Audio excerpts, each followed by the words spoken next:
Daha 17 yeni bölümünde neler olacak? Videomuza geçmeden önce Aras ve Teoman gerçekleri öğrensin diyenler videomuzu beğensin, sayımızı görelim. Son derece heyecanı yüksek bir bölümü geride bıraktık. Aras ve Teoman birbirlerinden habersiz şekilde gerçeklere adım adım ilerliyorlar. Kardeşini bulmayı kafasına takmış Aras, bu süreçte başını belaya sokmaktan çekinmeden onunla ilgili izlerin peşinden gidiyor. Teoman tarafında ise geçmiş aklını kurcalıyor. Her ne kadar Hakan, Teoman'ın şüphelerini dağıtmış olsa da yeni bölümde hem Aras hem de Teoman gerçeğin izinde olmaya devam edecek. Aras için kardeşini bulmak artık sıradan bir merak olmaktan çıktı. Karşısına çıkan her ipucu kardeşinin hayatta olabileceğine dair inancını güçlendiriyor. Bu yüzden yeni bölümde de tehlikeleri aldırmadan araştırmasını sürdürecektir. Teoman ise kendi geçmişindeki boşluklarla uğraşıyor ve Hakan'ın söylediklerine rağmen şüphelerini tamamen geride bırakmış değil. Kardeşlik sırrının 15. bölümde ortaya çıkacağını düşünüyorum.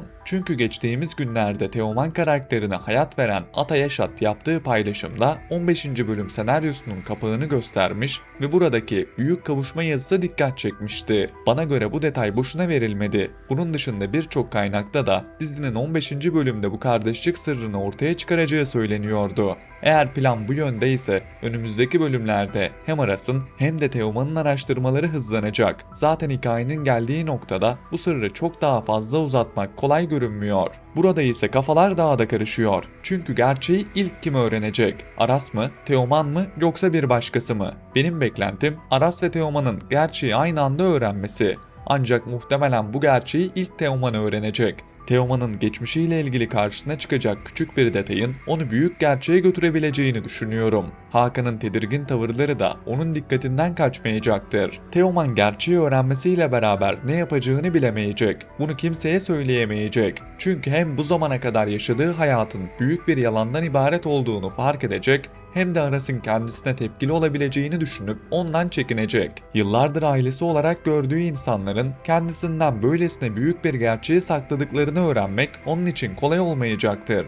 Üstelik karşısında yıllardır kardeşini arayan Aras var. Teoman, Aras'ın aradığı kişinin kendisi olduğunu fark ettiğinde yaşanan her şeyi farklı bir gözle değerlendirecek ve Teoman bu gerçeği bir süre kendinde tutacak. Bana göre gerçeği öğrendiği anda koşup Aras'a anlatmayacak. Önce kendi içinde bu durumu anlamlandırmaya çalışacak. Aras'ın onu nasıl karşılayacağını bilmediği için kendisine kızacağını ya da Hakan'ın yanında büyüdüğü için onu suçlayacağını düşünebilir. Bu nedenle kardeşine kavuşma ihtimali bile Teoman için ilk etapta korku ve karmaşa yaratabilir. Bunun dışında Hakan son bölümde Teoman'ı yanında toplantılara götürdü. Ancak bunu iyi niyetle yaptığını düşünmüyorum. Hakan'ın Teoman'a bir anda bu kadar yakın davranmasının arkasında başka bir hesap var. Hakan Teoman sayesinde gard aldı ve büyük patrona ona değer verdiğini gösterdi. Biliyorsunuz ki geçtiğimiz bölümde büyük patron adamları aracılığıyla Hakan'ı tehdit etmişti. Teoman'ın yanında tutmak da Hakan'ın bu tehdite karşı kullandığı kozlardan birisi olabilir. Hakan için Teoman'ı ortaya sürmek hem ondan kurtulmak hem de gerçeklerin ortaya çıkışını engellemek anlamına geliyor.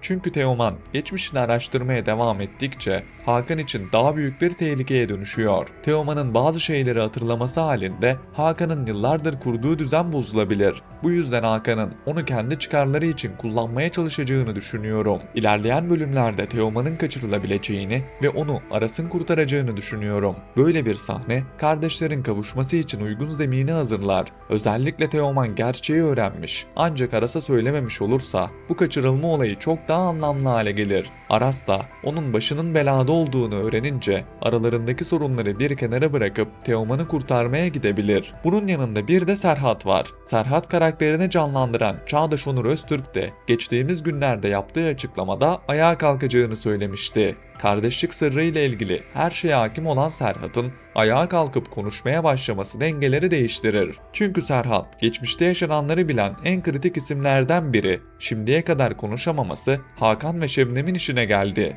Ancak ayağa kalkıp konuşmaya başlarsa yıllardır gizlenen birçok şey bir anda ortaya dökülebilir. Artık kardeşlik sırrının ortaya çıkmasını bekliyorum. Hikaye uzun süredir bu noktaya hazırlanıyor ve hem Aras hem de Teoman tarafındaki gelişmeler bizi aynı sonuca götürüyor. başlıyor. Burada bu sırrı ilk kim öğrenecek, nasıl tepki verecek merak konusu olsa da bence sır ortaya çıktıktan sonra Aras ve Teoman'ın Hakan ve Şebnem'e yapacakları daha merak konusu. Çünkü asıl büyük hesaplaşma kardeşlerin birbirini bulmasıyla başlayacak. Burada özellikle Aras'ın vereceği tepki önemli olacak. Çünkü Aras yıllardır kardeşini ararken karşısına çıkan her engelle tek başına mücadele etti. Gerçeğin aslında bu kadar yakınında olduğunu öğrenmesi onda hem büyük bir rahatlama hem de ciddi bir öfke yaratabilir. Teoman açısından da durum farklı değil. O da kendi kimliğini, geçmişini ve Hakan'la kurduğu bağı baştan sorgulamak zorunda kalacak. Bu nedenle kavuşma sahnesinin sadece duygusal değil, aynı zamanda iki karakter için de büyük bir hesaplaşmanın başlangıcı olacağını düşünüyorum. Hakan geçmişte kendisini iyi yerlere getirmek için bir aileyi dağıttı ve Aras ile Teoman'ın anne babalarının hayatını kaybetmesine neden oldu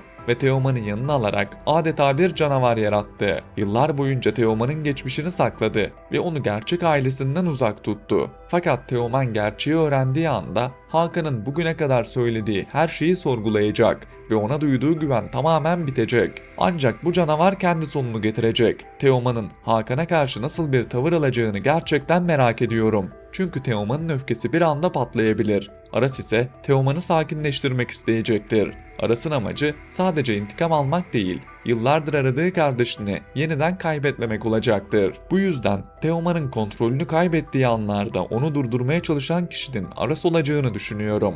Ancak bu iki kardeşin Serhat'ın da desteğiyle intikamlarını alacağını ve Hakan ile Şebnem'in hak ettiklerini bulacağını düşünüyorum. Serhat'ın konuşmaya başlaması kardeşlerin elini güçlendirecek. Aras ve Teoman geçmişin hesabını sorarken kendilerinden saklanan gerçekleri de tek tek ortaya çıkaracaktır. Burada Leyla konusu var. Leyla hem Aras hem de Teoman için çok önemli. Bunun yanında Leyla'nın Hakan ve Şebnem'in evlatları olması Aras ve Teoman'ı bir ikilemde bırakacak olsa da Leyla'nın tüm gerçeklerin ortaya çıkmasının ardından ailesinin yanında durabileceğini düşünmüyorum. Çünkü Leyla da kendisinden saklanan gerçekleri öğrendiğinde büyük bir hayal kırıklığı yaşayacak ve ailesine karşı bakışı değişecektir. Leyla burada en zor durumda kalacak karakterlerden biri olabilir. Bir tarafta anne ve babası, diğer tarafta Aras ve Teoman olacak. Fakat gerçekler ortaya çıktığında sadece ailesi olduğu için Hakan ve Şebnem'i savunacağını düşünmüyorum. Aras ve Teoman da hesap sorarken Leyla'nın zarar görmesini istemeyecektir. Tabi bu bölümlere daha çok var. Ancak ilk etapta birkaç bölüm içerisinde gerçeklerin ortaya çıkmasını, önce kabul sürecini, sonra kavuşmayı, ardından da intikam sürecini göreceğimizi düşünüyorum. Önce Teoman'ın öğrendiği gerçekle ne yapacağını bilemediği, Aras'ın ise kardeşine ulaşmak için son ipuçlarını takip ettiği bölümler gelebilir. Ardından iki kardeşin bütün parçaları birleştirdiği büyük bir yüzleşme yaşanabilir.